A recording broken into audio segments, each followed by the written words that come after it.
I love sending Kym pictures because she gets irritated. Whatever irritates Kym, I like to do. Funny mamas. So now that was your son. Two funny mamas. Welcome to Two Funny Mamas, everybody. I'm Sherri Shepherd. And I'm Kym Whitley. Happy Thanksgiving. Happy Thanksgiving. I see you got all of the Christmas decorations behind us on Thanksgiving. That's right. Because this is a holiday, so I lit us a fire. See, Andre! Oh, Andre is right there. Come on, I didn't know he was right there. I think you're getting older because your hearing, you can't take me being loud. That's a sign of getting older, and I'm really concerned. No, but you yelling at people. Hey, Andre. No, you sound like my auntie. Come on, Andre. It's Thanksgiving. Happy Thanksgiving. We're celebrating Thanksgiving and with everybody. I'm so excited. Happy Thanksgiving. Happy Thanksgiving. Y'all watching the game today. What y'all doing? The Macy's y'all parade. Okay. You didn't have to tell everybody. All right. I was going to act like I cooked something. You know, guess what? I ordered. Delicious. I was in there eating some food. Now, this is what I want to say, because practically, y'all know good and well, today is actually the day we shot is not on Thanksgiving. Why would you tell them Because we're talking about what your plans are for Thanksgiving. So we don't want to. How do you know we are that? You're going to make, you told we have a relatively sophisticated crowd. So we're saying happy Thanksgiving because we're airing on Thanksgiving, but there's things that I want to talk about that are going to happen for Thanksgiving. You understand? You understand? All right. Like you guys are going to have pumpkin pie. Oh, yeah, that's true. I'm not even going to be here for pumpkin pie. Don't say that. This is what podcast you think you want? Joe Rogan Experience? Did he say pumpkin pie? Yes, he did. You know, good. The black people don't eat pumpkin pie. Black people don't eat pumpkin pie, Chris. Oh, my bad. I ain't never had pumpkin pie. Wait a minute. I eat like pumpkin pie, though. I eat pumpkin bread. But I don't do no pumpkin pie. Let me tell you the difference. I've had pumpkin seeds. Yeah, I've had pumpkin seeds too. I don't know where the divide has come with white people and black people with pumpkin pie and hey, Chris, sweet potato pie. I'm gonna give you some sweet potato pie. Go on now. Okay, that's not on Thanksgiving Day. Can we with the innuendos? Were pumpkins more expensive than sweet potatoes? Probably. That's probably something. Sweet potatoes. This isn't fun anymore. No, I'm depressed. Doing all historical. See, the black man couldn't afford pumpkins, and that's why we had to get sweet potatoes because it's a root, and we just dug it out the dirt.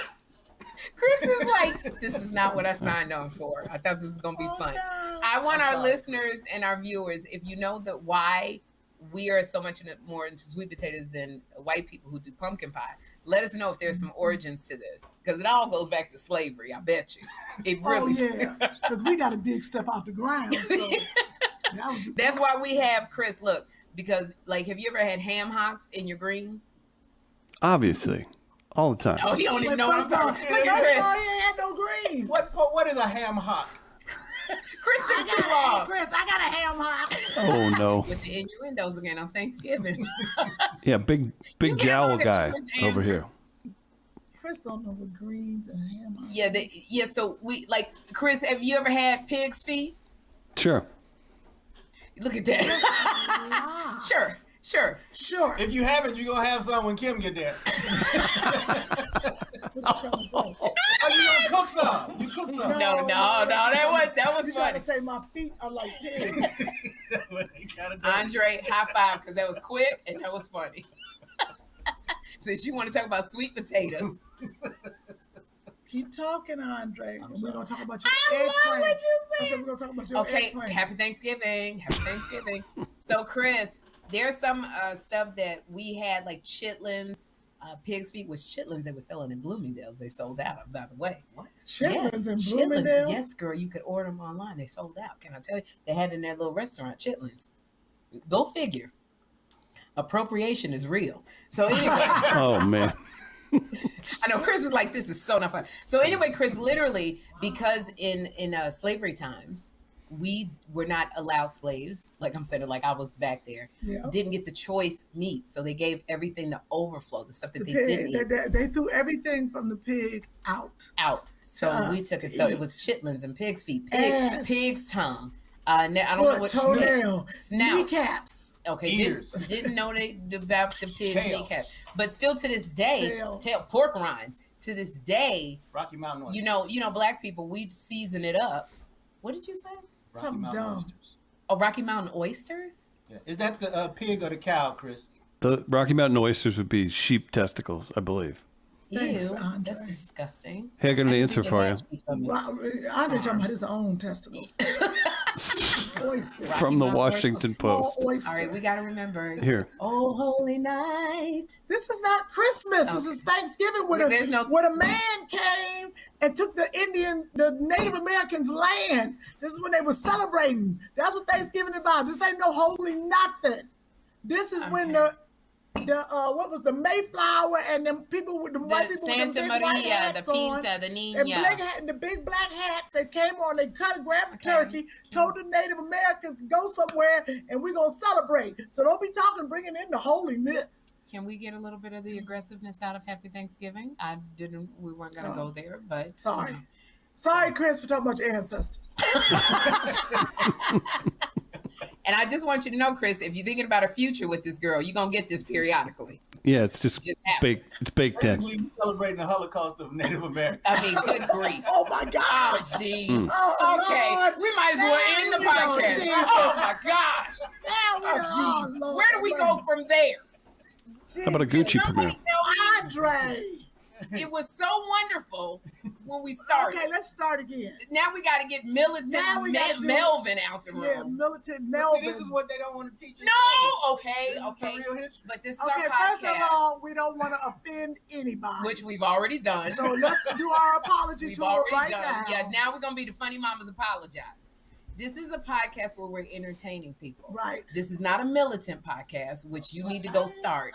How to become militant? It's just knowledge. Okay, all right. We're not trying to drop knowledge. We just want to make people smile. There we go. So happy Thanksgiving. Happy Thanksgiving, everybody. Yeah. We can start again. We're just ignoring. Never brought slavery and chitlins into it. Open up the door. That was my fault because I opened up Pandora's box. Friggin' Andre heard chitlins, pig tongues, and he just went crazy. I followed your lead. Yeah, you follow me, so I apologize. Do you all have? You know what you say, Chris? What is Thanksgiving? No, go ahead. What's Thanksgiving? What is Thanksgiving? No, you two are the ones that matters. You three. So Thanksgiving traditions. You two anymore? Is it different than when you were growing up? How do you guys get after it on Thanksgiving? Yes, I'm gonna tell you. First of all, this is what I'd like to do. Let's educate. Alexa. Oh no. What is Thanksgiving? Chris. Oh, Dexter's mad. Hey! Dexter don't want you to know. Forget it. Okay, this is the loudest, littlest guard dog I've ever seen in my life. What is he growling at? She's growling at... Somebody in the backyard. It's something crawling. Come on. I'll tell you what, I was nervous. I was nervous when Kym got a dog or said she was going to get a dog. I was like, that's a lot of chaos. Oh, no, she's getting one. She's going to get an Italian Mastiff. She's getting a Cane Corso. I've tried to talk her out of getting a Cane Corso.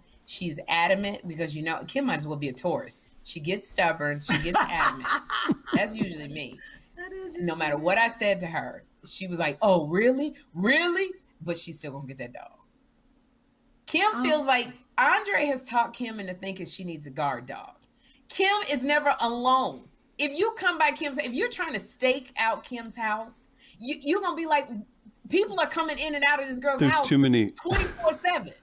There's too many people to have a real guard dog. Yeah. Kym is never alone. So Andre didn't talk to her into this idea of having a guard dog when she's always having people over. But that's why she needs a guard dog, so the people won't be here. So that's Andre's agenda. Yes. Andre's trying to isolate Kym and get all of the people out the house. Yes, he is. But he won't be honest about he got the agenda. Now you're talking Kym into getting this guard dog that she don't need. No, she does need. Why? Because she's here, and she's not by herself. I am a 5th degree black belt, though. Kym takes a man and knocks him up against the wall. Kym is never by herself. Very rarely is Kym by herself. Very rarely. So Kym doesn't even know who's here. Exactly. So you're telling her she needs a guard dog? Yeah, because the dog will let her know, hey, somebody just came in that back door. Only the people that only come to the back door are people you know. That's it. But anyway, Kym is going to get this guard dog. That's why Andre is really protective of us because Joshua has been giving Andre a hard time. So you're going to get a guard dog. No, because Joshua says to Joshua, why are you so mean to Andre? He said, because he likes you. That's what Joshua says. Oh my God. Oh, wow. Andre, you done stepped in it now. Yeah. You have let your feelings be known. Yeah. And Joshua caught on to it. And now he knows you like his mama. Yeah. You in for it. He ain't gonna never listen to you. I didn't finish the sentence. What? And he said, and he likes Sherri. Oh! Yeah, he said oh, wow. Joshua's really got a radar for this kind of thing, huh? You want to know why Joshua's so violent towards you, Andre? Oh, my gosh. I don't even know what to say. Oh, God. Andre, damn. I thought you was an actor. You can't control your feelings. Your emotions. Well, damn. That a doggone 10-year-old picked up on it? I mean, oh, this is ridiculous. I guess Jeffrey just don't give a damn. He don't. Jeffrey already told me I don't want no other daddy. Oh, wow. He did say that? Oh, he said, I don't want a daddy. He said, I don't want a daddy. And and if you bring a boyfriend in here, I'm going to do something. I don't know what, but I'm going to do something. I couldn't even post it. I was like, that's dangerous. Wow. My son looked like a grown man. Well, at least he knows that you have the possibility of bringing somebody in. Joshua ain't never said nothing. I think Joshua was like, when you going to bring somebody in? Not no more. Because he sees Andre. He said, if Andre comes in here and aligns with my mama, that's a clear threat to the way I live my life. I live my life. It's called structure. Video game time is drastically cut. Yeah, he's like, all this stuff about to go. And I'm about to say, you know what, it might be a good little situation because Andre would let Chris come over. But I still got the structure. Wait a second. Andre ain't gonna let Chris stay all night though. Andre. He ain't gonna let him. Yeah, Andre not gonna what time Chris gotta leave, Andre? A little past when the lights come on. When I tell you, Andre, don't be liking people coming over to this house. Lord have mercy. He gets so protective of Kym. My God. Kym? Yeah, I don't have people in my house. No, well. Andre never has to do it. You know what Andre does when he comes to my house? He sits on the couch and he goes to sleep. Because and he eats. There's nobody at the house but me, Jeffrey, and Andre. Is and maybe that true, eating. Andre. Andre, you don't test that pole out in Sherri's room? You know he did. I got a pole in my room, everybody. I'm gonna post a video. Andre was sliding on that pole and couldn't breathe. I've never seen you use the pole. You just have it there for decoration. Because you're never supposed to see me use the pole. That's uncomfortable. Yeah, exactly. Andre, come upstairs and watch me on this pole. You never I bit my tongue on that one. That was a perfect setup. Yeah. You never get rid of Andre. Andre be coming over to Andre. I'm coming to walk the dog.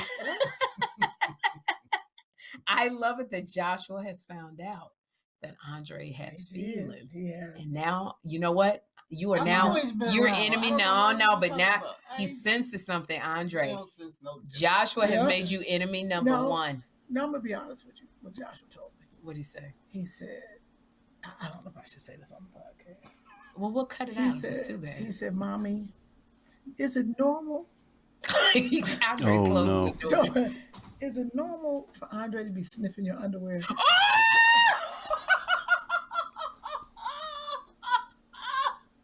Now, you know Andre Damn mama it, Kym. watch podcast.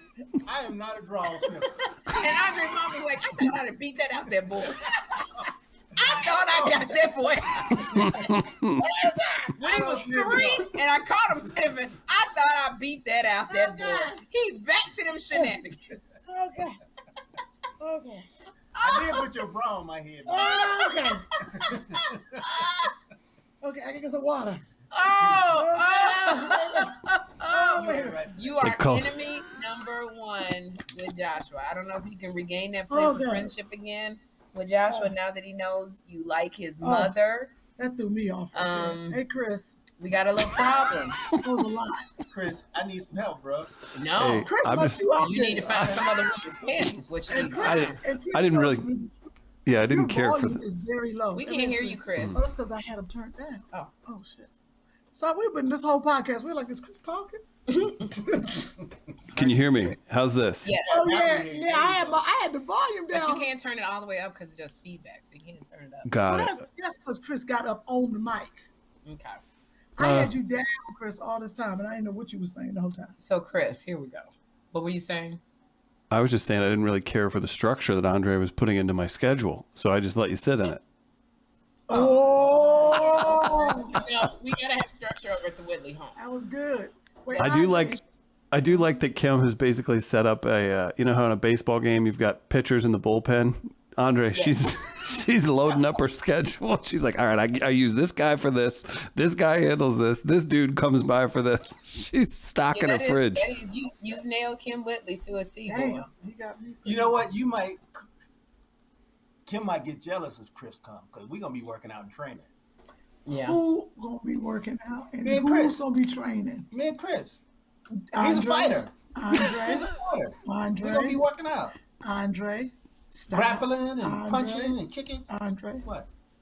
you grabbed your stomach the other day and shook it. Okay, I don't know. We can come back. That probably that's a discussion that needs to be revisited, like at a different time, not on Thanksgiving. Okay. Because here we go. Yeah, you got to cut loose.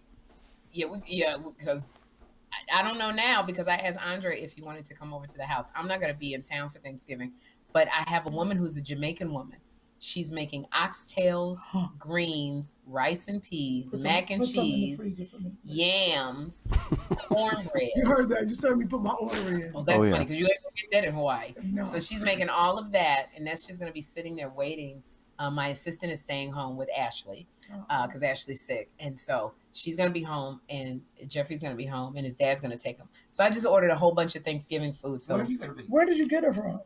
I'll give you her number. She's a Jamaican lady. So, but where'd you get her from? Oh, my girlfriend Yusefa, Earlene's friend. So you know you had her food before. Yeah, remember she makes plates of food, and you can go by and get a plate of food. From where? She lives right in North Hollywood. Oh, I didn't know that. Yeah, so sometimes I'll go buy a plate of food from her. Didn't say nothing to me. Because you lost 30 pounds on the WW. But oxtails are protein. Oh, oxtails is a bomb. Like, we're not even doing turkey. I'm not getting turkey. I'm doing oxtails, and she's making jerk chicken. What is an oxtail? The tail of an ox. Forget it. Can I make an order of oxtails and tell her to put it up for me?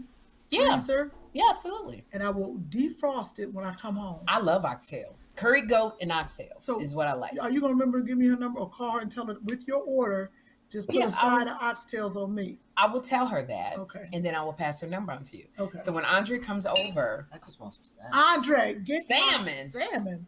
I don't need no oxtail. On Thanksgiving? Okay. Get my oxtails. Now I'm going to have to tell her to make some salmon. Okay. So you've got Thanksgiving getting catered this year. Yeah, I won't be there, but this is really, I really ordered this for Andre and Jeffrey. Right. So where are you going to be? I just gave Andre breakfast in bed. What you talking about? Oh, wow. I can't. Did I not? Sit there and lie. Yeah, once you stop snoring, rolled over and got Kym be walking into it. You can't let Andre go. You be walking into it. So what are your plans for Thanksgiving, Kym? I am doing a different Thanksgiving. Usually I go to Cleveland every year for thousands ever since I've lived out here. Yeah. Or did I, when I ever had a man, maybe I went to his parents one time. But when I had a fiance, I did 100 years ago. But I am going to Hawaii for Thanksgiving because my brother and his new wife invited the whole family. This is Kyle. Kyle, right when they got married. She has a timeshare of thousands of them, obviously, down there or over in Hawaii. And she said, we're taking our whole family, which is her twin sister, and she got 5 sisters. She said, and their families are going to Hawaii, and we're inviting your family, your dad, and everybody to Hawaii. We have, timeshares, rooms for everybody. So your whole family is going to? No. My father doesn't want to fly that far. Oh. So Scott and them are going to stay in Cleveland. To be with him. And have Thanksgiving. I said, Daddy, I just came to Cleveland. I was just there. So I'm going to spend Christmas in Cleveland. Mm-hmm. And if I did not have a child, I would be in Cleveland for Thanksgiving. But I said at 8 years old, I was going to start traveling with Joshua and not just to Cleveland or my gigs, to actually make some memories and take him internationally, even though Hawaii is not international, but to bigger places. And the pandemic hit because I missed at eight I was doing it, and then spring break came and I missed it. Then the pandemic came, and So I am 2 years behind, but going to Hawaii. Did you ask Joshua if he wants to go? Because can I tell you the conversation we had?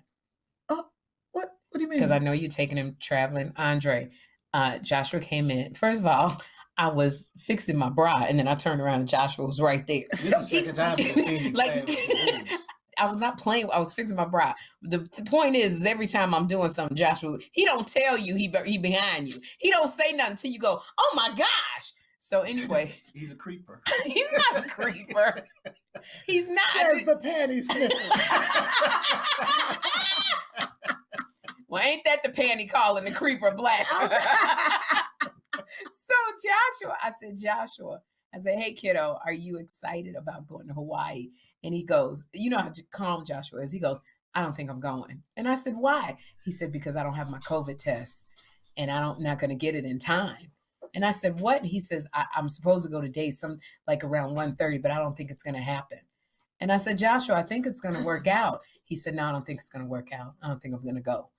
So I ask you again, did you ask Joshua if he wants to go to Hawaii? Let me tell you something. Who is holding him back here? He gonna have his little how much does this ticket cost? Is there some girl that he likes that he doesn't want to? Because he was like, it's not gonna happen. Oh, he gonna be on that plane. Okay. Let me tell you something. Right. If I could put him in the suitcase, he's gonna be on that plane. Well, I'm hoping the phone is going, he's going. But what is it? Right. Hawaii has these strict COVID rules. Yeah. They not playing.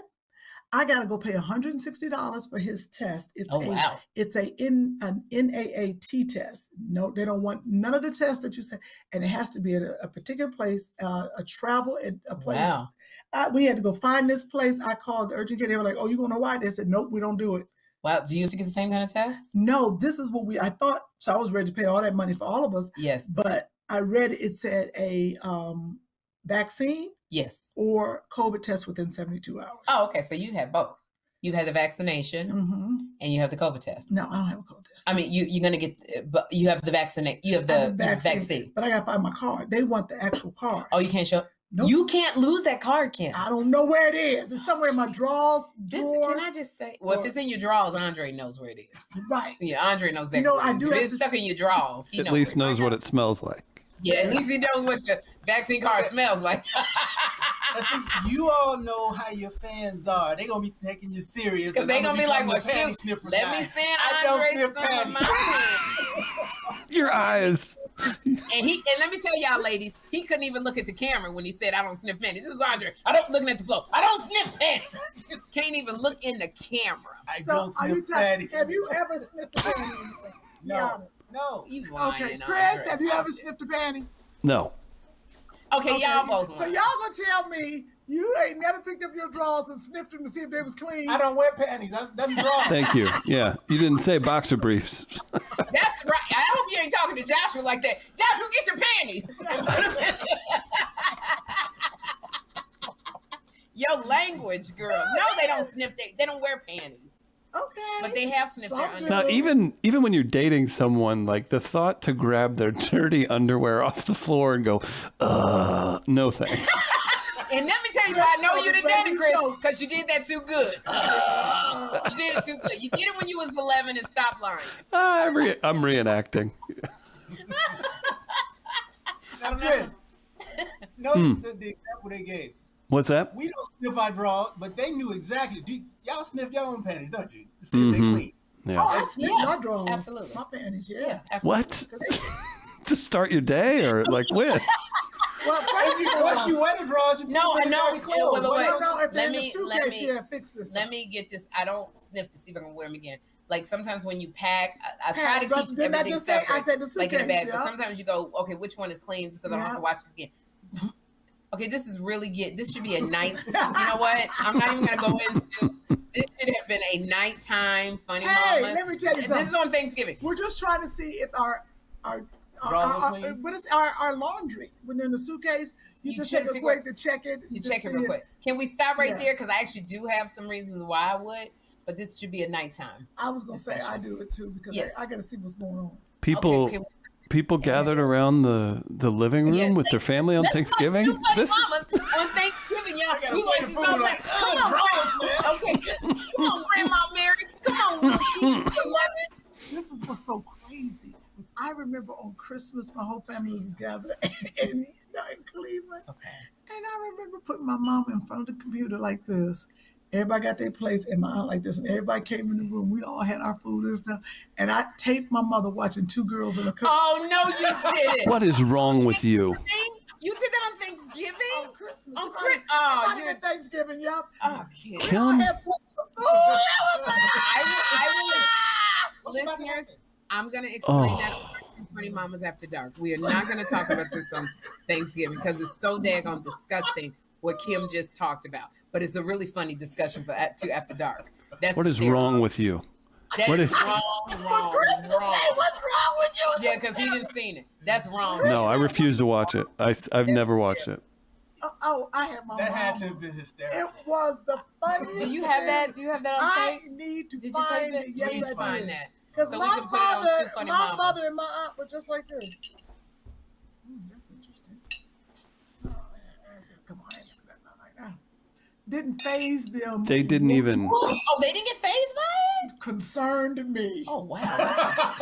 Okay, you guys don't even try to figure out what we're talking about. Figured it out. This is why Arsenio got thrown off the air because it was too many inside jokes. So let's just leave it here. All right. Let's just leave it here. Leave it here. So we got that you're going to Hawaii, but keep that in mind, Chris, for After Dark. We got that you're going to Hawaii. That's why the marriage lasted so long. Oh, jeez. Yes, yeah, you got it. Andre, what are you doing for Thanksgiving? Go to I your guess we'll be house. at your house. Oh, that's right. Get my oxtails. Are you kidding me? And I am going to order some salmon for you. Where are you going to be? Why aren't you there? Well, actually, mine is a little bit sadder because Bone, my best friend, who's a comedian. Oh, He's been in the hospital because he had a stroke. He's comic. And so he's been in the hospital since July, relearning to speak and walk. And so all of his family have plans for Thanksgiving. Mm-hmm. So I moved everything around. Jeffrey's going to be with his dad. And I am spending Thanksgiving at the rehab center with Bone. So I'm flying out Wednesday night and I'm going to be eating hospital food, to give you that nasty turkey. So I'm going to sit with him for Thanksgiving and probably eat a plate for you. Yeah, eat a plate for me. Tip a little of the water to the ground for the homie. But that's where I'll be for Thanksgiving, and then I'm going to a wedding in Austin right after that. And you go with Cynthia and see Mickey are down there. Yes, I won't be able to see all of them, so I'm gonna unless they all come by Cynthia's house. So I'm gonna do that. But I wanted to make sure. Oh, so this is what I want to talk about because Kym has to go. Yes. So we just want to wish you a happy Thanksgiving, and we hope that. I've been getting a lot of emails in from people, our listeners and our viewers, thanking us, Kym, for taking them away and distracting them for such a time. So we appreciate you guys. We want to say what we're thankful for. We are so thankful for you guys tuning in each and every week for this very unstructured podcast, sometimes very nasty, and just putting up with us. We're very thankful. What are you snickering back there for? This is putting up with y'all. Because he got a new beard. Thank you so much. Did the lady send the beard stuff? The beard? No, I was going to. Oh, no, we got to get there from Sita. We got to get there. I'll make sure we send the beard stuff. Yeah, the beard stuff. Andre has taken at least 20 years off his life. Because his beard is black now. Yes, it looks so much better. Stop doing it with your eyes. That was really good. Amy hooked, Amy got a little. So she you dyed your grays. It looks good. She trimmed them up, fixed them up. Because I tell you, I love Andre's beard. I just don't like the grays. I don't like He's too young. Yeah, it's pawpaw. And I know they got this whole thing, the silver foxes, and people got gray. But what it does is it ages you. And I told Andre, being an actor, like you don't see anybody on TV or films who has gray beard. Yeah, you do. Santa Claus. Okay. And there you go. So if you want to be a black Santa Claus, who? But it ages. What, Chris? You know who's a great example of that? David Alan Grier. David Alan Grier looks, 20 years younger than what he is. And he played in that, was it Carmichael's? They had him grow out a beard. Carmichael's. And he had that beard. He looked like a grandpa. He looked like a grandpa. So it's a thing up in your personal life. But because Andre is, going to be an actor, he just finished, I think, 2 independent movies. He booked one. He's a lead. You play somebody's husband in one. And then the other one you play a sheriff, right? Yeah. So you just booked the 2. And I was just like, you want to keep working. You don't want to age yourself out of roles. And that's exactly why I don't let my beard grow. That's why I don't let my double chin hairs grow. I hear you, girl. Because my double chin hairs be coming in full on gray. I'm like, oh, shoot. Girl, I was about to dye mine. They're going to have me up there with Cicely Tyson. Cut it off. Yeah. Immediately. And girl, let me tell you something. Do you know I found out? You know, because you could do laser. I was going to do laser on my chin. But the laser does not do gray hairs. It doesn't see gray hairs. So I'm freaking 5 years too late. So I'm going to be picking this at 90 years old. No, you can go ahead and get electrolysis. Yeah, but it doesn't leave like any scars or anything. You already got scars from picking. So it don't matter. No, it does not. All of the trans women and men get that, and they've been doing it for years, and it works. Girl, do you know what I just found out? What? They added another alphabet. They added but let me tell you something. Wait, for real? Jessica, Niecy, you met Jessica, Niecy Nash's spouse, husband. You met Jessica for the first time. So nice. Husband. So Jessica told me, it's LGBTQIA. Do you know A stands for allies? And she said, so Sherri, you're an ally. And I'm like, I don't mind being an ally, but you got to ask me first. You added adding alphabets. You didn't ask me. I didn't know that either. I didn't know that stand for allies. So she was like, so everybody part of the alphabet. I was like, well, what? You don't say. That was smart. I said, you boy. Allies. I said, we need some allies. We got no black A's. Black A's. I've been an ally for a very long time. Which leads us to but we got to talk about which leads us to, because that's when you met Jessica at the premiere of The House of Gucci. And let me tell y'all something. Go see The House of Gucci. Did you know that there's no surviving members of the Gucci family? So there's surviving members. None of them are part of the Gucci empire. And they started it. And they started it. And it's this fascinating story about this woman, Patrizia. I don't know her last name. Lady this Gaga. was me on the red carpet. So let's show the picture. This was me on the red carpet of the House of Gucci. Please show Kym Whitley's beautiful outfit. When she was on the red carpet. I was on the red carpet too. You look so good and slender. I appreciate that. This outfit is by Nina Parker. That's right. Nina Parker is Collection, who's on Nightly Pop with you. This silhouette. Nina Parker knows women and their figure. So it's this like cardigan and a knit dress. Was that a skirt and a tank or a dress? Actually, the tank is a bodysuit. So it's a bodysuit with a skirt. My legs. Okay, we know what a bodysuit is. You so funny. I forgot it was there, and then when I was you peed on yourself. You peed on your bodysuit. Sure. All right. But I'm not gonna judge you because I've done it before too. You forget that little. You forget you have a bodysuit on. I don't think that happens when you're 30. I think that happens when you're in your 50s. Yeah. Like you forget that. Everybody knows you peed. Okay. What? Yes, they do. And again, happy Thanksgiving, Andre. You always want to take it back there. Y'all was talking about peeing, and I remember. No, you just take it. You just show it. Oh, look at Niecy. So this was Niecy. So it was the House of Gucci. Niecy understood the assignment. She had on a Gucci romper with a Cruella de Vil mink coat. Was it a Gucci mink coat? It must have been. Was it a Gucci mink coat? It must have. But why would she have thrown it on? Oh, maybe. Probably she was Gucci down. Niecy making a good money, so she got a designer who whatever thing she goes to, they get something that matches the theme. All I had was Gucci perfume. I didn't have a Gucci belt. I had Gucci. Yes, you got the Gucci purse.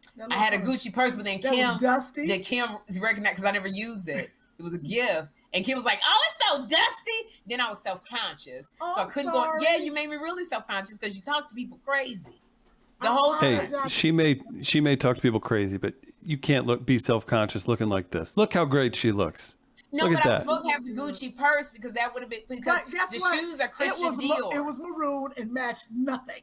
But it was still good. That's the only thing I found was Gucci. Got on blue shoes. Was it on the invite said wear Gucci? No, it was like the thing. It was just the thing. It didn't matter. You know what? Show all the black women on the carpet. So we took pictures with all of the girls that were there. All at once. All at one time. So that's on the end with the white hat is Lisa Ray. Yeah. She always wears white, but she put a little splash of color. Next to her is the Grande Dame, Vivica Fox. Her entire back was out on her dress. Is that picture clear, Chris? The lights may make it look a little different. Let me blow it up here, just 2 seconds. Okay. Because I have another picture. So that's Vivica Fox. Oh, there we go. Yeah. Next to her is Caroline Rhea. You said all with those black women. Okay, we'll talk about that a little bit later. Thank you, Kym. You see, all right. There's Caroline Rhea with the pink boots, and then there's Kym Whitley looking fly and sensual. There's me. I'm very short. You are little with heels on. Yeah, and those weren't even high heels. Oh, and then these two beautiful. And there's Salt and Pepper. Yep. There's Sandy Dennison, and I don't remember Pep's Pep real name. Is good. But Salt and Pepper, I love their red hair. So they were all there. Nisi hadn't gotten there yet, and then Elaine Welteroth, who was she used to be on The Talk. And the one sitting in for Ellen. Yvonne Origi, who was in Insecure. She played Molly. And so it was all there. There's another clear picture. So so we took a picture together.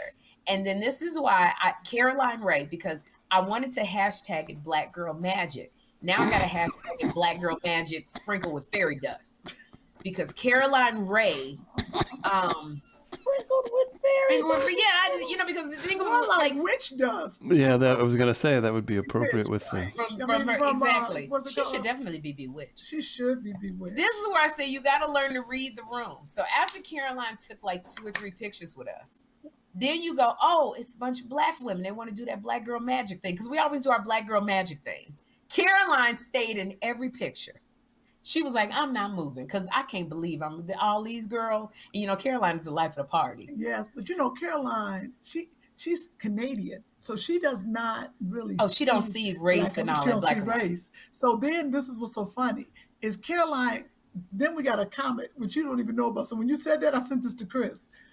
Look, Chris, put up the comment. Oh, we can't see that. What does that comment say?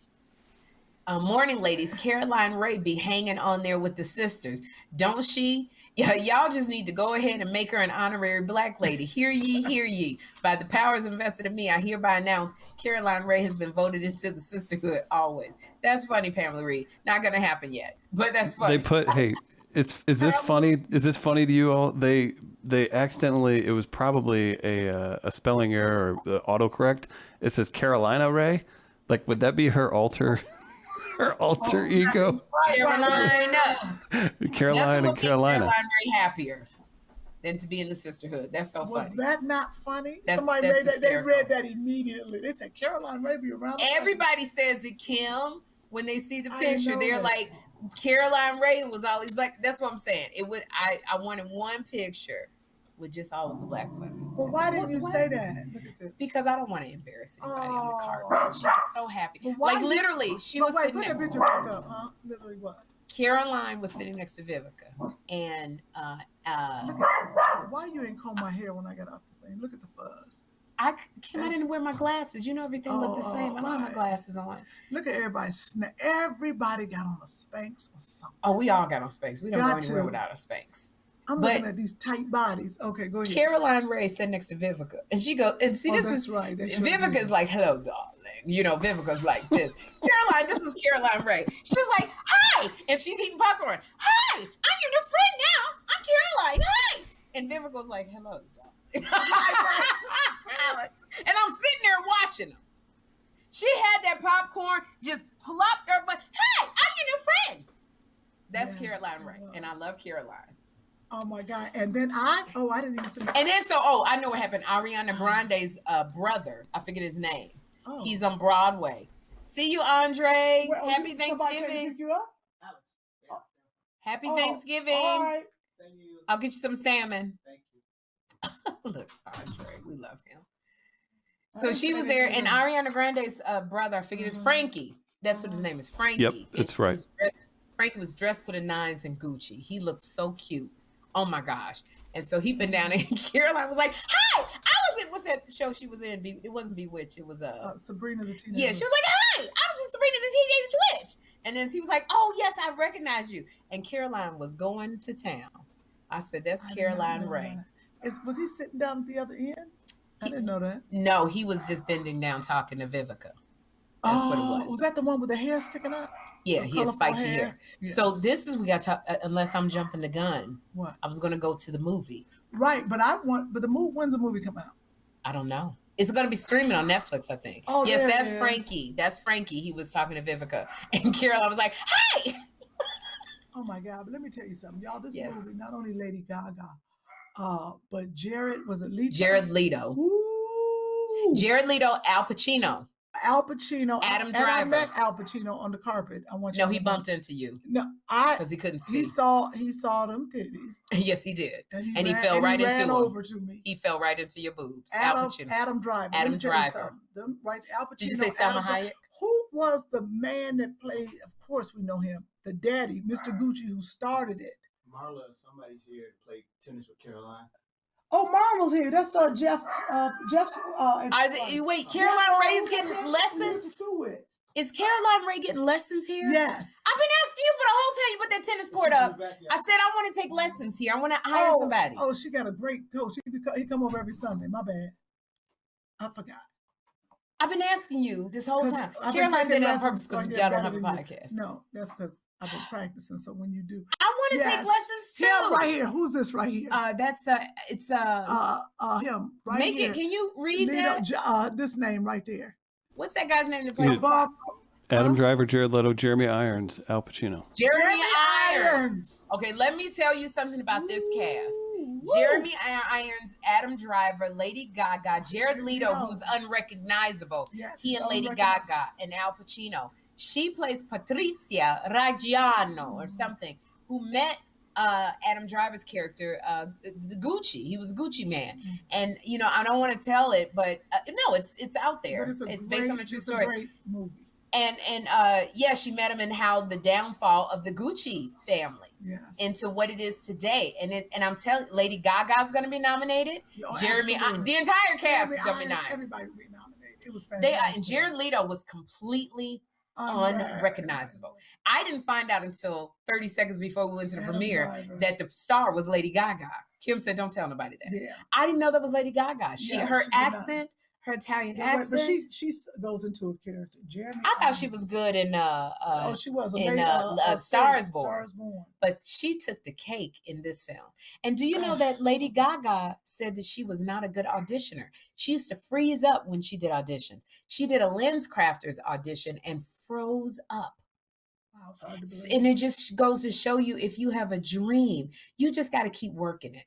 You just had to turn it around to something good. Something inspirational. You know what? Look at that. Look at Jared Leto. That was Jared Leto. Look at that. That is Jared Leto. When I tell you, and Jared Leto, he got that ball cap on. He played Paolo Gucci. And the way he talked and the way he was crazy. He was so like, good. He's definitely getting nominated. Oh, I think he gonna win. Woo, he was good. I think that Lady Gaga will get nominated, but I think she's going to have some tough competition because Frances Dorman gonna do something, living in the wild. Some kind of movie where she barking like a wolf and she gonna win another Oscar. Glenn Close gonna get nominated. But she don't win. She get nominated. She don't win. Right. Viola gonna do something. So she's gonna, it's very hard. She might, because she got nominated for A Star is Born, I think. She's in a stiff competition.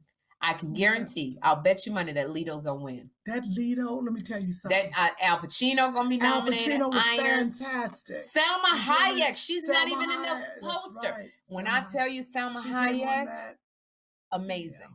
Amazing. It was really a very good cast. It was a really good cast, and the movie was good. They're gonna have it on Netflix. The movie was good. They're gonna have it on Netflix? Yes, they're gonna stream it on a streamer. Oh. Absolutely, because that's what people have to do now, because people aren't going to the movies. Oh my God, which is why our union, SAG and AFTRA, is fighting Hollywood, because what is happening is you guys see these movies that are streaming on a streaming platform, and they're not paying us the amount of money we should be making.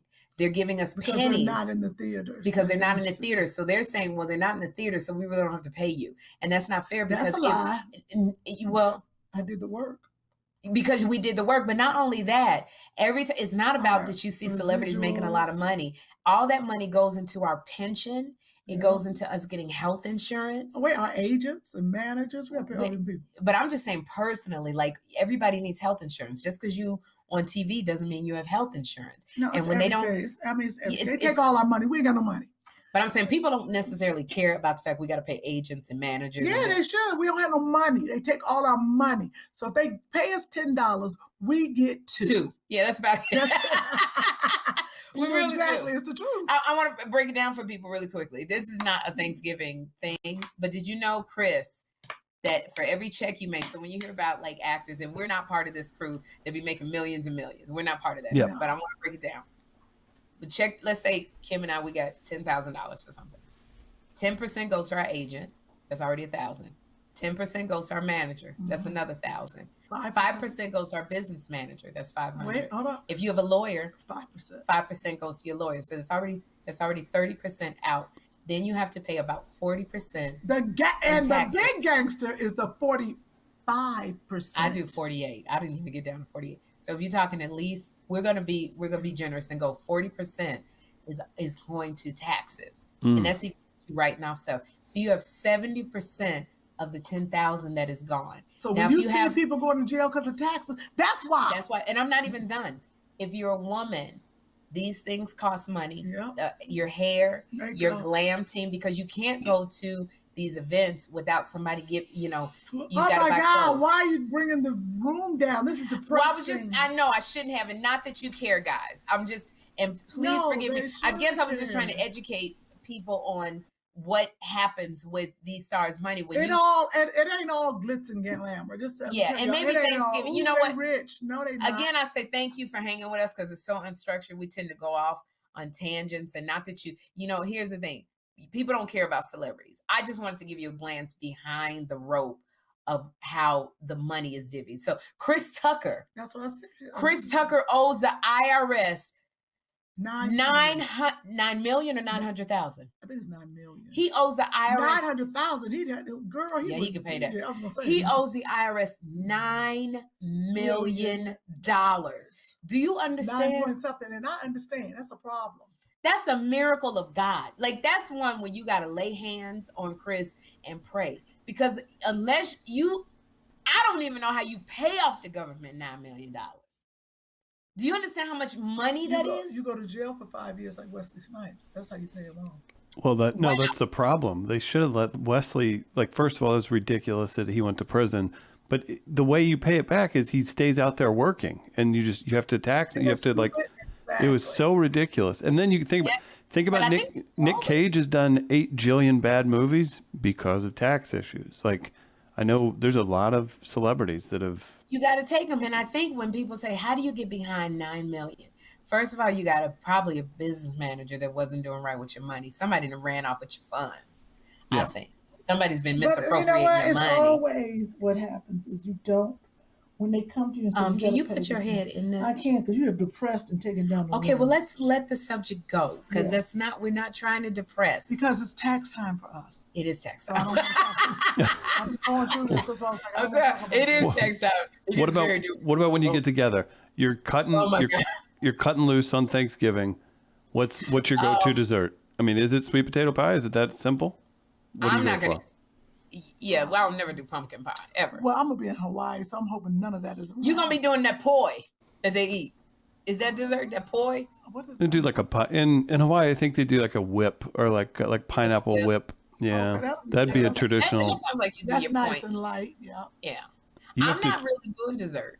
Are you doing a traditional Thanksgiving dinner out there for you all, Kym, or what are you doing? Dallas, she's had enough. I'm gonna bring him something. I don't know what Kym is doing in Hawaii, but I gotta go to the restaurant. I gotta go back on Wendy Williams, and I need to. You gotta watch her. I can't be eating crazy because the outfits they have me in are spectacularly form-fitting. Right. And plus I have a Christmas outfit I want to wear, so I gotta be bone brothing it. Even look, I'm gonna show you my waist trainer. Look what I got on. I saw that. I didn't even know if you could see it. Look at this. You doing a Marvel flick? Look at his waist trainer. Ooh, I mean, oh my gosh. I'm not playing around. Do you hear? You know what it reminds me of? I grew up I went to a school and our wrestling team was really serious. Those poor guys didn't, because they were always in the running for a state title. Those poor guys couldn't eat during the holidays, and it was back before you would wake up properly. They just starved themselves. Yeah. Oh, I'm not starving myself, but I'm really intentional about watching it. It's really baked food. It is vegetables, but vegetables that are more watery: asparagus, spinach, cabbage, water. So a lot of desserts. No, I'm not gonna do. Not even sugar free, because it's just I need to be not slender, but what's the word? I just need to have it together. Yeah, I hear you. It's like when you're doing a talk show and it's the whole world is watching, you know, you want to feel good. And so. When are you heading back to the show? You know what? It's not even been announced, so I can't even say. Hypothetically, we're not even talking about anything that's been put together. Hypothetically, we're not even talking about this. Yeah. So, so we probably gonna take this part out because they gonna get me. So anyway, so you're setting up. So you're gonna go visit Bone, which is amazing. That's great. You lift his spirits. So you're setting up Jeffrey and Andre with a real meal hanging out at the house. Yeah, because Andre's gonna come over. He's gonna take Jeffrey to a Clipper game. Kym talked me into purchasing season tickets to a Clipper game. Which is, I don't know, will we ever do this again? No, I like it. It's just we got to keep track of the schedule. Yeah, that's hard. And that's the thing. So so now we're having Andre take everybody to the Clipper game. So. One day we have to go to the game and sit together in the seat. You know, I'm so mad at you, Caroline Rhea. I've been asking her since she bought this house, can I get a tennis instructor to teach me tennis? Did I know that? No. Let me read you this email that somebody sent in the comments. Morning, ladies. Caroline Rhea be hanging on there with the sisters, don't she? Y'all just need to go ahead and make her an honorary black lady. Yes. Hear you, by the powers invested in me. I hereby announce Caroline Rhea's. Now, that's what they said. I didn't say that. And I especially am not saying it because you out there taking tennis. Come on, get in the thing, Caroline. I refuse now. I refuse now. Look, ain't that boy privilege? Caroline. You don't. We didn't put your picture up. But Caroline looked darker than that daggone pepper and salt. Okay. Caroline, we can't tell who the white woman is. Come get it. Put that up again. Put it up. Look. You can't tell who the white woman is? Yeah, because look. Y'all look the same color. It's a little iffy. Come on in and come My sit. sister was so afraid. She's like, you weren't wearing pink tights, were you? Come in and say hi. I'm sorry, I have to go to tennis. Oh, please. Okay, so every Sunday, tell her we're going to have tennis. Are you going to be able to go to church and do the tennis lessons? I'm supposed to go to church at 10. I know, because I'm going to start going back to church now. Yeah, Kym, you got to get right. No, I'm going to a black church. That's a black church? Yeah, that's the funniest response ever. No, and it's not the fact that because my pastor at Oasis is white, and I love it. I just need black gospel. But where's there black gospel out here in the valley? It's Granada Hills. That's not even far. It's 15 minutes away. I need this. Oh yes, hallelujah, hallelujah. Have you been there? Yeah, I went there last week. Yeah. So can I go one Sunday? Yeah, absolutely. I got to get Joshua back in. Because when I go to, I love Inexpressives, but I don't want to be crying like this one. Did something prompt that statement, Kym? What? Did something prompt that realization? That I need to get Joshua back in church? Oh, not her, but Joshua. Oh, I get it. Joshua got to get some kind of foundation, so when he get older, he can fall something to draw back on. Yeah, because if you get it young, you got to give a spiritual foundation for those of us who are spiritual and who are believing God. Because when you go through stuff, that's where your faith kicks in. And he used to go to Catholic school, and he would come back and quote the Bible and everything. Now, and then you just took him out. He quotes YouTube. Yeah. Kym was like, "You're not going to Catholic school anymore." I had to take him out of there. You said he quotes YouTube. Yes. He quotes YouTube. Okay, you need to use that on stage. That's hysterical. Absolutely. Please do. I'm saying it to you right now. I'm going to steal. Okay. All right, Chris. So we have to go now because Kym has tennis lessons, which I really wanted to be a part of. But nobody told me. No, you're saying to come on now because I found out. Y'all didn't tell me that on purpose. Do you tell me when you got your skating lessons? No, I asked. I tell you all the time, but you can't skate. A couple weeks, I said that's the point of a skating lesson. But I always tell you to come skate. But I asked you a couple weeks ago. I said, Joshua, I want to get him some real skates for Christmas. Oh, I'm gonna send it. I couldn't remember who I said that to. Kym, literally, I said somebody said to me, I want to get. All I remember is a voice going, I want to get some skates for them. Some custom skates. I didn't remember, and I kept saying, "Who said that to me?" You just need some real. That was skates. You, and I got I got it. I asked. No, you want real wheels. No, you want good skates, and I got it, but I couldn't. When I looked at the answer, I said, "I don't remember who said that to me." Why don't you get him for his birthday? I'll do that. I'll get him the skates. Why don't you? Yeah. And I want to learn What how does to play Jeffrey tennis. want for Christmas? Jeffrey don't want nothing. Jeffrey wants some big ticket Last items. time I got him some T-shirts, remember? Yeah, he wore the T-shirts. I don't know what to get him this year. He got this one T-shirt he loves. It says, all y'all need Jesus. I don't know if that's offended some people. It's so funny. He loved that daggone T-shirt. He likes big ticket. I bought him a PlayStation, a big, the one, the 5, but I can't find it. Okay, I think it's in the garage. Oh, you did buy it? Yeah, I did buy it. I got it through a connection. If you want one, how'd you get the connection? Through a connection to connection.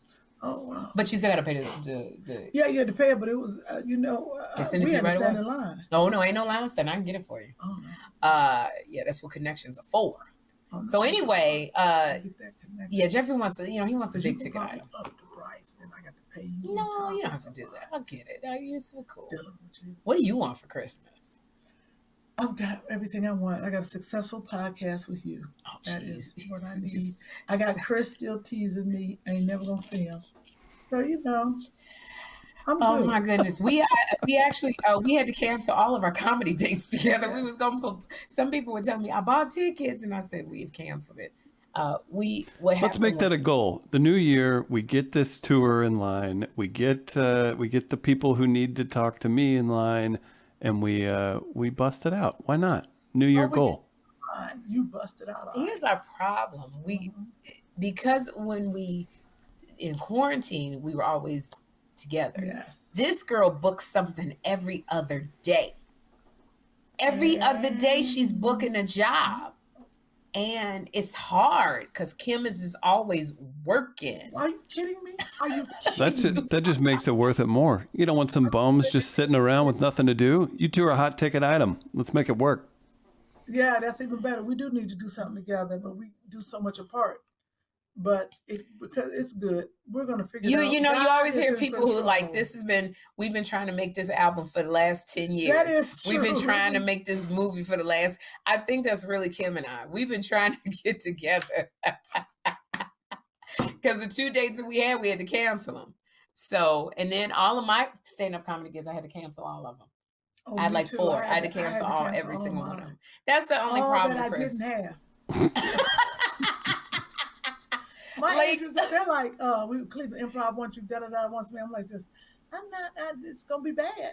But I got to get back on the road, but this is what happens. But it's really hard because the priority is not stand-up for us, is film and TV. Because people do stand-up to get the TV. To get the film and TV. So we just do stand-up because we just like it, but what's hard is that, like, I showed on Wendy, like, my whole schedule, like 5 or 6 days, and all of them I canceled. Wow. Because I booked stuff. So it's, we are definitely going to definitely try, Chris, because it's a wasted opportunity. Yeah. So Kym, I'm really, really excited about this because this next segment, we want to support Black businesses. And thank you so much, guys, for supporting Sita. And what's the name of Sita's company? Mama Sita. Miracle Buttercream. She's still just crushing it. So thank you for supporting Miracle Buttercream because Sita has told us that she's getting in so many orders from Two Funny Mamas fans. So we appreciate you guys just really pushing your support behind Black businesses because during this season, COVID season, it's hard. It's really difficult, getting your name out. And some businesses have, failed. And they've failed. So we're trying to do our part to keep it going. So Kym has a guest next week, which we're really excited about. Some more body oils and things. I'm very excited. Because it's getting close to Christmas. People are looking for gifts. So for gifts to give. Yeah. We need to bring on the pajama people too, because I'm getting a lot of calls for your sister and your family's pajama line. So we need to bring those on again. Because I couldn't remember to give them the website. But my guest this week is, I'm very excited. I met this woman, Nahndi Bush, when I was in Jersey with the Mocha Moms. Mocha Moms is a great organization. It is literally, they took care of me. Nahndi took care of me and took care of Jeffrey. And pretty much while we were in Jersey, while I was doing The View, Jeffrey grew up with her family. So Nahndi is a ophthalmologist, but she specialized, like if you get stabbed in your eyeball, Nahndi will do surgery on your eye. Like she's not just one of those ones where you go PHIJ. Like she did surgeon. Yeah, like if you got disease. So she's like Dr. Kym was with Joshua. He has he has an eye doctor and he has a surgeon. Remember, he had to get his eyelid. Yeah, I'm not exactly sure how deep Nahndi is, but I know she's smart. Like she's one of my. Nahndi's not the optimum. No, Nahndi is the one I'm talking about. Nahndi is the one who's the mother who I met in Mocha Moms. I thought Nahndi is the baby. No, Azure is the baby. Okay, so, got it. So, and she's called my Azure. So Nahndi is, she's a member. She's in Jack and Jill, and she's in Mocha Moms. I met her in Mocha Moms. I have a certain set of friends who are my smart friends. You're one of them. Oh, that is so nice because I surely didn't put you on that side. Mm-hmm. Okay. I have. Wow. Wow. I can't use enough big words. Why is the light hotter? I think I'm doing with the wrong direction. I think you did too. I'm so shiny. I was like, shiny? I look I look like a your color practically. This is the part where I feel like I'm black. Wait, Chris. Yeah, this is the part where I get accused of trying to wash out your black skin on the video. It so must thank have you. went back up because before I was a black woman. You look like my aunt and then now. it keeps going back up. I think this is.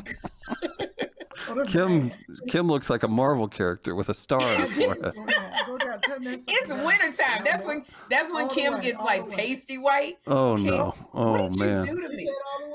This is the show. This is what happens when you have somebody who's not a light person. This is the show. He turned it off. That doesn't look good. It looks like it looks like you're. Turn the light back on. What'd you say, Chris? It looks like you're on Chat Roulette in 2009. Like what is? Okay, that's good where you put it. This is good. Okay, you've got a talented. I look like a black woman, and Kym still looks like she's passing. So there we go. There's a film I call Passing, by the way. And every time I see the billboard, I go, "Where's Kym?" If it wasn't for certain characteristics, you actually could, Kym. Hell. What if my mother passed? Your mother used to pass. What if Kym played Rachel Dolezal in a movie? Yo, Rachel Dolezal in it? Wouldn't it be a trip if we found out that Kym Whitley was faking? Rachel Dolezal? She was faking the whole time. Anyway, I'm going to get back to our guests because they're waiting. So Nahndi Bush is a dear friend of mine. She's over in the smart people category like you are, Kym. And I love her because she has 3 children and she's always taking care of Jeffrey, her and her husband, Loring. And I appreciate them. And so Azure is her daughter. Azure is now 17 years old. I've known Azure since she was like 9. And I call her my Azure. And because I never had a daughter. And so you got me. Okay, you can't be in the smart friend category and my daughter at the same time. I can be a smart kid. You're a smart ass, but not a smart kid. And so Azure always has given me joy. When she smiles, she lights up the world. So her and Nahndi wrote this book. Oh, Chris, you can put up the little graphic. LiLi Rabbit. LiLi Rabbit, Eat Your Vegetables. It's written by my friend Nahndi, and Azure illustrated all of the characters, which consists of the rabbit. Azure did this. She's an artist. You want to ask her about it? She's a great artist, and I love her gifts. And let me tell you something. And the reason why I wanted to, she's you, because you were young when you wrote your first book. I wrote my first book at 16 and illustrated it. Like, I just want to show, I know I'm crooked with this. But that was my degree in art, too. You got a degree in art. Yep. And the reason why I wanted to spotlight Azure and Nahndi, because when I was talking to Azure, when she was telling me about the book about LiLi Rabbit, Eat Your Vegetables, and it's about a rabbit who is learning to like vegetables, which I think is such a great, for That's Thanksgiving. Funny. This is a great book for kids about why you should eat your vegetables. It's a really great little book. If you know somebody in your life that has children, it's just a really great book. But what I loved about Azure, you can't teach hustle. You know what I'm saying? And so when Azure was telling me about the book that she had illustrated and she was saying what she wanted to do, I said, well, Azure, Auntie wants to help you, but you have to do certain things. You got to get a website. You got to start, because once people start ordering, you have to be able to get these. You got to be ready. When I tell you, Nahndi called me the next week and she's like, Azure's got a website. She's got a coffee mug. She's got T-shirts. She's got sweatshirts. I like hustle. You show me you hustle, I will help you. You understand what I'm saying? Because you can't teach that. I've had people say to me, I want to do what you do, Miss Sherri. And I tell them, and then 6 months later, I'm like, did you do it? Oh, no, it's too much work. Right, it's too tight. right. Like you and I, this is why we get along so well. We hustle. Yeah, we do. When you say do something, we do something. Now, we might be 2 hours late. I should have said, you might be 2 hours late, Kym. Right. And you might start before me and do stuff like Two Funny Mamas and have it up and ready. Come on, let's go. Okay, and can I tell y'all, Kym said, I said, I'm on my way. Chris said, we're starting at 10 in the morning. And Kym said, what? Oh, no, I got to clean up. Now, granted, it's 9:53. Okay, so anyway. But that's neither here nor there. I gets it done. You gets it done. So I want to bring up the writer of LiLi Rabbit, Eat Your Vegetables. And the illustrator. And the illustrator, Nahndi Bush, and her daughter, Azure Bush. We wanted to, there's my Azure. Look at that smile. Azure ain't going to move over and let her mama in the screen. Azure not going to let her mama in the screen. Nahndi, if you could scoot over about a foot. Scoot over a little bit, Nahndi. There you go. Put your arm there around you go. Azure. You got plenty of room on that other side. Now, this is Nahndi in the black. This is the mother. Mama. Hi. You guys are good. And we got LiLi too. And we got LiLi the star. That's a real rabbit. That's Dexter's friend. Wait a minute. Hold up. The one who started it all. How old is the rabbit? Maybe 1.5 years, 2 years. We adopted her. Almost 2 years. Oh my! Does she use the bathroom in a litter box? She has a litter box, but she leaves little cocoa pebbles around the house too. So. Oh Lord. And Nahndi, lean in towards Azure a little bit. Just lean in, lean your head in. There we go. That's it. Mm-hmm. And this is my friend Nahndi, who I love so much. Nahndi gets on me to read books, more books than I ever have time to read. But you need those kind of friends. Beautiful people. They are, and this is my Azure. This is Azure Bush. Azure, you're 17? Yeah. See, when she smiles, I tell you that smile right there. Now she's not smiling. Oh my God, she does look like she could be related to my little nieces. She looks like that smile. My little cousins. Y'all look like y'all could be related to the Whitley family. Both of you. Oh my God, I gotta send them pictures of the people. So, Azure, can you tell us about LiLi Rabbit? Eat Your Vegetables. I don't think it's Lily. Is it Lily or is it Lil?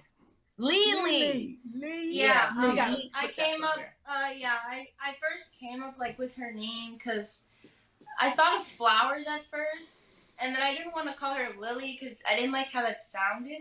So when I came up with Lili, whenever I speak to her, I speak in a really like high pitched, like really annoying voice. So whenever I see her, I'm like wee wee, I'm like wee wee. So that's why I came up with her name, like Lili. I thought of Wee Wee because like she pees on the couch, but Lili sounded better. When the rabbit pees on the couch, do you stick their nose in it and say no? Like a dog? I think Nahndi says yes. Azure says no.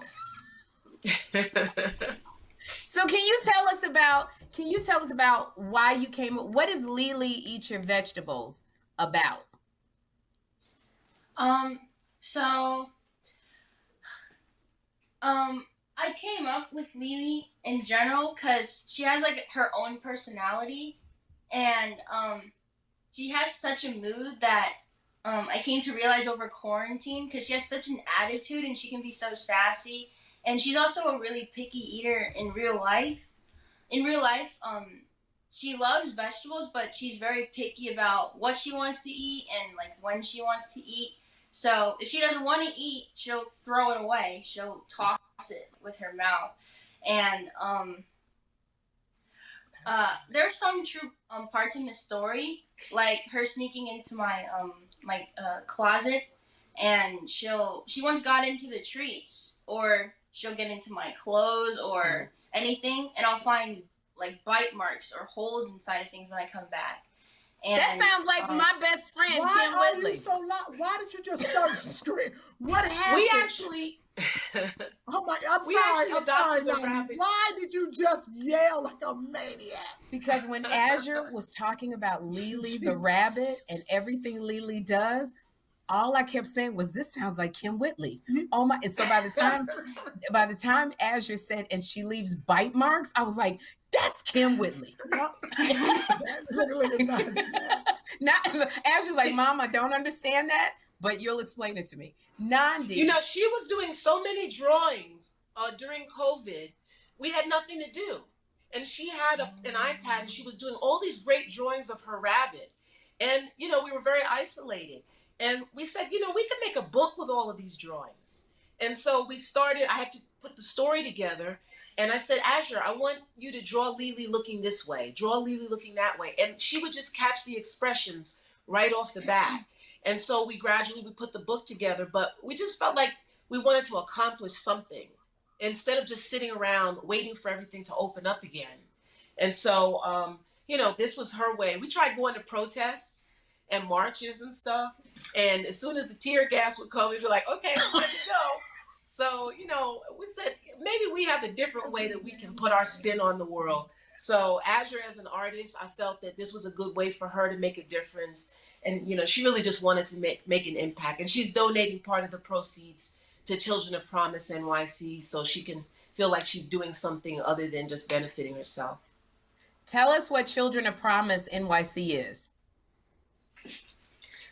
So I'll do half, you do half. So it's an organization, a nonprofit, by one of my mom's friends. Our mutual friend. Our mutual friend. Yeah. It helps like incarcerate kids with parents who are incarcerated. So it's kind of like a school. It's a combination of after school, sports, like music, counseling. You Oh, know, good. It because helps nobody children provides of for those parents who are kids when their incarcerated. parents are So incarcerated. Sherri needs to be a part You know, of no that. agencies, outside agencies. So our friend Sharon Content started this organization. I've always thought, wow, she left a Wall Street job to do something for people who she had never met before. And I always think to myself, well, I want to leave an impact like that. I want to be a part of that. And so Azure's been there and done some things with the organization, and we just felt that it was the right move to partner with them in that way. You know, you speak about, and I love, and so you guys, you can support Azure and Nahndi by purchasing LiLi Rabbit, Eat Your Vegetables. This book talks about a rabbit who's very picky, but you can this can relate to children as well who are very picky about their vegetables. What age group would you say this book is for? As a picture book, I started reading to my kids when they were a few months old. So from my view, a few months old up until about maybe 8, 9 years old. I mean, my oldest son has Asperger's, and it was awful trying to get him to try new foods. And one of the things I was thinking is that this book might help mothers who had to deal with what I had to deal with, where their kids just refuse to try new foods, and they have stubborn, picky eaters. And that's the kind of thing that might be a 10 or 11-year-old even. So we tried to make it humorous in a way that even older kids might enjoy it. And at the very least, parents would enjoy it if they're going to be reading the book over and over to their kids. I think this is great. I think Joshua immediately gravitated towards it. Yeah, Kym's son Joshua, who is 10. He was sitting here reading the book before we started. And to support Azure and Nahndi and the Children of Promise New York, which is for kids whose parents are incarcerated, you can go to, we have it on at the bottom of our screen. Chris, if you can throw that up there, because my behind forgot the name. It's LiLiRabbitEnterprises.com, and you can purchase the book. This is a great book for Thanksgiving, for Christmas, for little kids, because it's got a lot. I'm telling y'all, it's got so many beautiful pictures in here. Kym, I'm sorry, I'm putting it in front of your face. It's got so many really wonderful illustrations, and it's also lessons about eating your vegetables. So, but you have not let me hold the book yet. Oh, because I gave you a book. I brought 2 books. Did Joshua take the book? Joshua took the book. Right now, they have to get it Rabbit, on which, Amazon. by the way, I still haven't paid Azure for the books. So I gotta pay. My son then took the book. Joshua took the book. The website is going live this week. This is what I want to ask you, Nahndi, really quickly. You have 3 children. You have children's. Yeah, that means she got more than an extra one somewhere. You have 3 children, Nahndi. You have Azure, my love, Azure. You have Logan, and you have Loring Jr. And nice name. I know they're beautiful names. And your son has Asperger's. And so during quarantine, how did you deal with your children being bored and not going to school? Half the time they were in their rooms on their phone. So, I thought it would be a good time for more family time. I was the only one who seemed to be interested in that. I would get out and go hide in my car sometimes just to have some me time. But this book was a good way for us to bond. We would go into the city sometimes because there was nobody in the city and go on little jaunts in Manhattan and so forth. But Netflix, getting some programs together. I think, we had trouble connecting like a lot of other people did, but we lived very comfortably. That's why we said, listen, if we can better for anybody with this book, we've had it so good. We had our air conditioning and we had our Wi-Fi and power and all of that. And everybody was in good health. We had each other. So it was really a time to say, let's just make something come out of this that we can look back and say, remember the summer when we did the first book? And now we're talking about a second book, and we're talking about translations. We got a Spanish translation in the works, Korean translation. So, we're just hoping to have something come out of that difficult time that we can look back on with a smile. And so, Azure, now you have coming out, you have a coffee mug coming out. Yeah. And you have T-shirts and sweatshirts coming out. What does the coffee mug say? Because I might want to buy one. Oh, not today. Kym, there's two of them. We have. You got a mug that says "Not today." Yes, not today. And the other one just what says, else? "You are enough." Oh, and the other mug says "You are enough." Because we need to hear that more often. What have you? I know you took the kids a lot too. You were talking about the protests. How do you teach your kids activism at such a young age? Well, the going to the protest was important. I know my youngest son, a lot of times he would be like, okay, is it time to go yet? So, he wasn't really into it. Whereas my oldest son, Lauren, he wanted to go to every one there was. And this one too, once she went to a few and she felt that energy and she felt like, there's something going on here. She would tell me, I'm coming home from work at 5:00. Mom, can we go to Times Square? There's a protest tonight for Black and Asian together, united. I said, I just got home from work. I mean, once they got a taste of it, because they're already on social media and everything, I think that really they wanted to be a part of it, especially with Azure, because like I said, she almost got us killed in DC when we went to the March on Washington. And then we decided to go explore downtown where all the Black Lives Matter Avenue. And then when the tear gas started rolling and people started running and they were going like this, all of a sudden, all my activism started to just go out the window. She wanted to be a part of it, and I was proud of that she and my son, that they wanted to be in that energy and be a part of the movement rather than just sitting back and watching it on TV and on their phones. I think I want to get a rabbit. And they know how hard is it to take care of a rabbit? That's she feels. Oh. He's almost a rabbit. Dexter kind of looks like a rabbit, Azure. I love Dexter. They got the rabbit and the dog up in the screen. We have been outshined by a dog and a rabbit. I wanted to get, my neighbors had two big rabbits that walked around the house, but they used the litter box. And I was like, maybe I want a rabbit. But okay. Azure, how many rabbits do you have? One. You have one rabbit. Look at the mom. Yeah. And Nahdi's like, and no more. No dogs, nothing like that? Oh, okay. Well, we thank you for coming on, Nahndi and Azure. I'm telling you, Azure, keep smiling. That smile's gonna get you everywhere. Yeah, she's gorgeous. You have a gorgeous smile. I keep telling Azure, like she's so gorgeous. She has it's the tone of her skin. Yes. Thank you so much. Yes, beautiful people. Azure, I'm telling you, she's beautiful. She reminds me of this doll. She reminds you of a doll? A doll that I had when I lived in Africa. She was called Sasha. I don't think they make them anymore. Sasha doll. And I'd never seen a live Sasha doll. Oh my goodness. I was trying to find, they don't make them anymore. Azure, actually, they went to, did you go to Atlanta? They're doing the college tour for HBCUs. Oh, yeah. Did you go to Fisk University yet? Oh, you went? Did you guys go visit Fisk? In Nashville. No, we only go Fisk is in Nashville. Spelman. Azure, you want to go to an HBCU? I thought about it. Yeah. They're all too far from home. She says she wants to stay close to home, which I like that. Yeah. Oh, but there's got to be an HBCU. What about Hampton? We've been to Hampton. My mother tell closer. Yeah. Tell Azure why. Let me tell an HBCU is a good idea. I didn't want to go to an HBCU in the beginning. Azure. I grew up in a mixed neighborhood, and I remember, I had all the white kids, and they were going to Cornell, and I was like, I'm going to Cornell. My mother said, no, you're not. She said, you going to Fisk University, where everybody in the family went, and it's going to be better for you. She said, you want to be a big fish in a big sea, or you want to be a big fish in a little sea?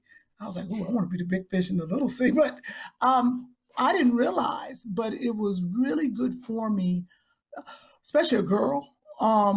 What happened was, when I got there, I got to form relationships that I have for a lifetime.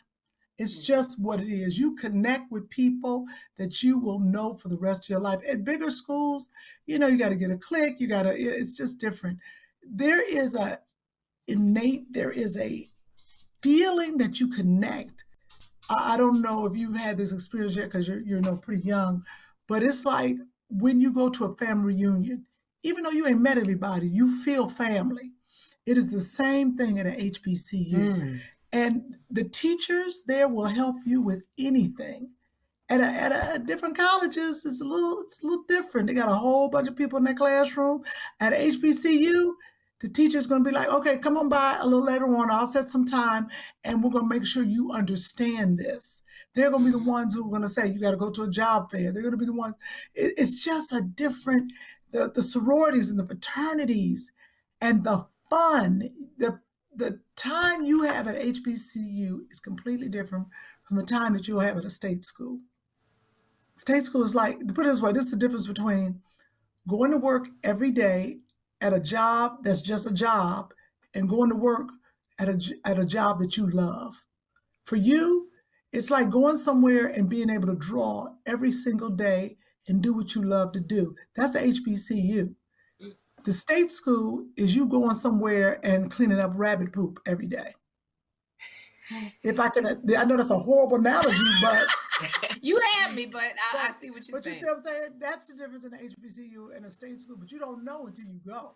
And yes, and I would say Azure in an HBCU, yes, they really care about you. Yes, they want, because it's smaller than a state school, they want to see you succeed. And you will meet all types of your people. Friendships, the friendships that are formed are lifelong, and so that when you come out, let's say you need a job, you have people that you form relationships with all over the world that can help you. And in a state school, it's so many people. Sometimes you can get lost in the sauce.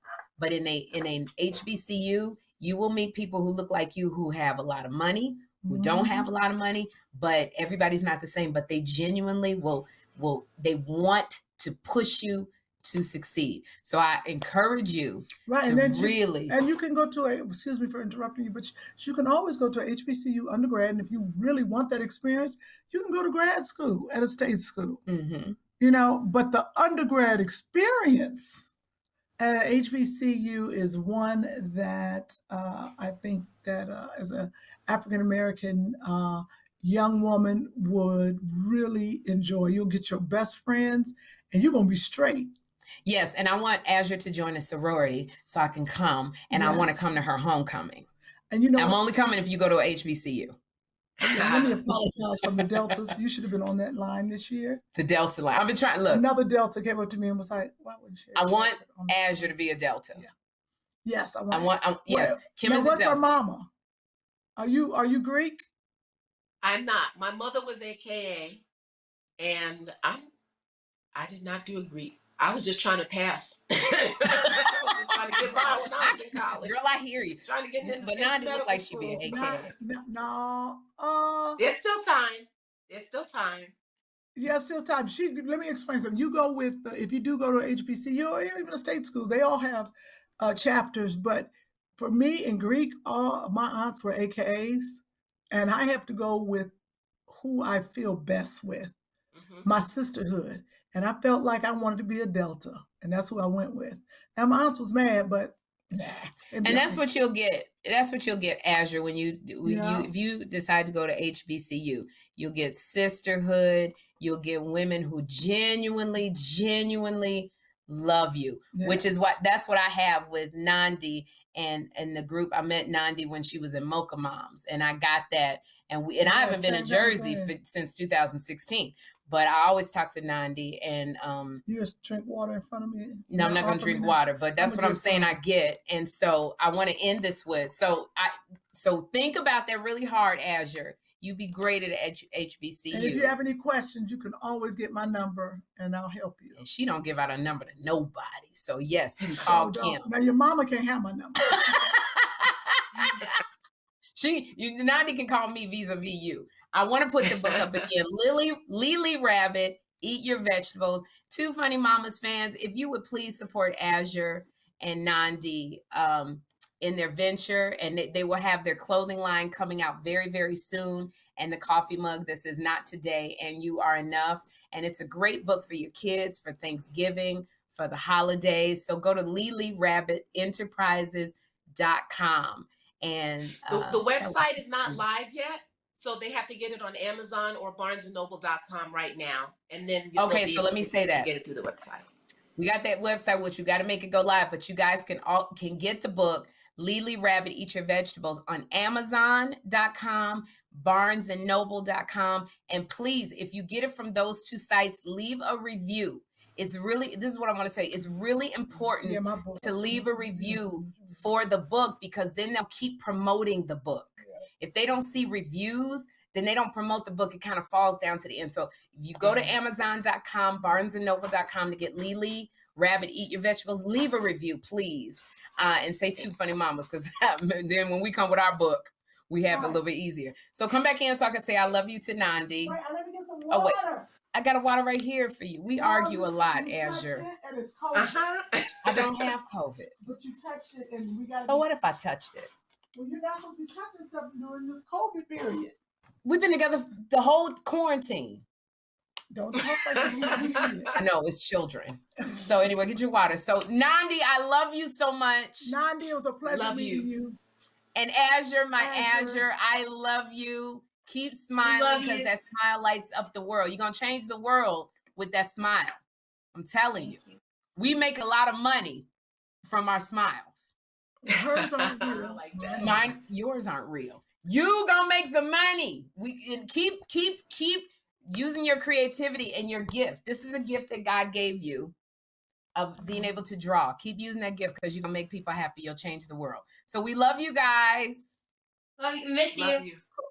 I did get Thanks for my having degree us on the in show. art at Fisk University. She got a degree in art. At Fisk. Azure at Fisk. What did she do? She got her degree in art.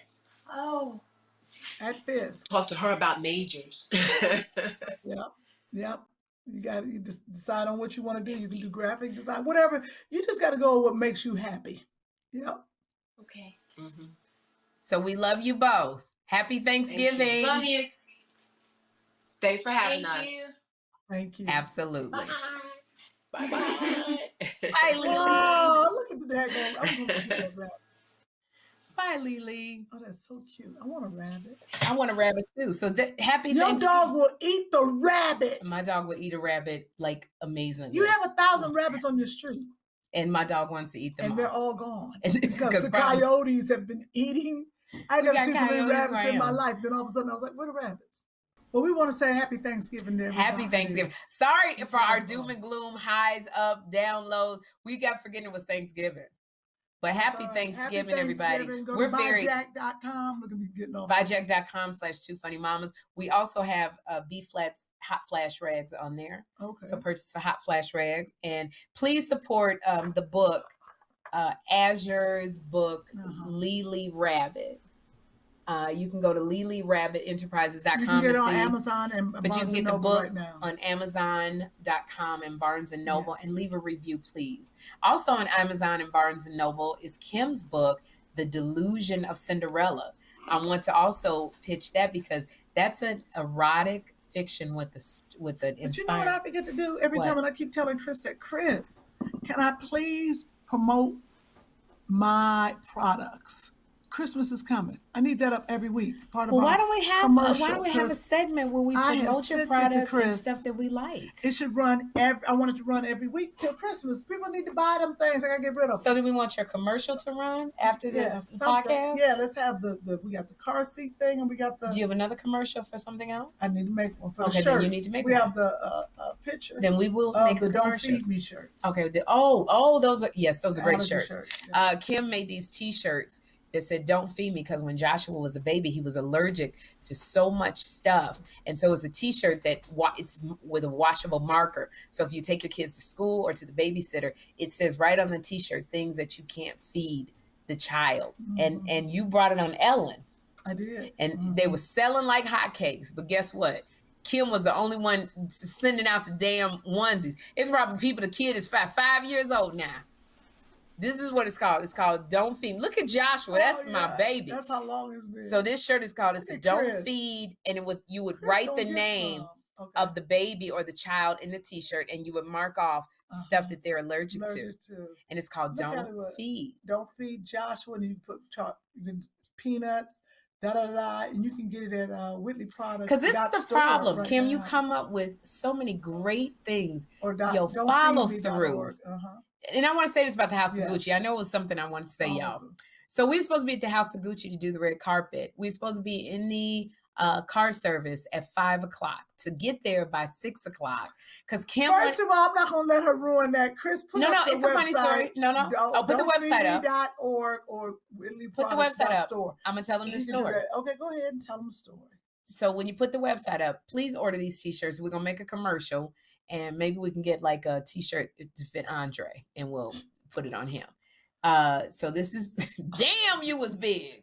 Look at your face. Good grief. Oh my God. That's what you look at your face. I just had a baby. You adopted Joshua. Oh. Wow. Kym is lost. That was funny. That was good. What'd you say, Chris? That was good. I just had a baby. I know I shouldn't have spoiled it, but everybody else was going, but she adopted Joshua. You lost a lot of weight. You look good. I didn't know I was that big. You never do. When they're big, you was like, why? Your face is huge. But why would I have that much hair and be that big? Because we always like to wear a lot of hair when we got a big face. Yeah. You were really, I'm not going to say the word. Wow. You just lost a lot of weight, Kym. You look amazing. And here's the thing.